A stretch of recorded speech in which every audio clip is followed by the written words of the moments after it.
এয়া বহু বছৰৰ আগৰ কথা।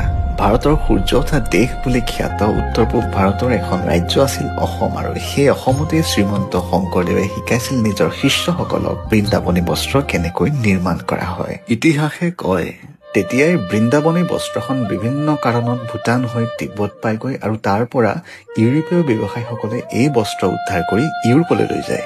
পাছত 1904 চনত পাৰ্চিবল লণ্ডন নামৰ লোকজনে এই বস্ত্ৰখন ক্ৰয় কৰি ৰাখে, আৰু সময়ৰ প্ৰভাৱত ইংলেণ্ডৰ চৰকাৰে ইংলেণ্ডৰ ব্ৰিটিছ মিউজিয়ামত এই বস্ত্ৰখন সংৰক্ষিত কৰি ৰাখে। কিন্তু দুখৰ বিষয় ইয়ে আছিল যে বহুজনে বহু চেষ্টা কৰিলে, কিন্তু এই বস্ত্ৰখন অসমলৈ আনিব পৰা নগ'ল।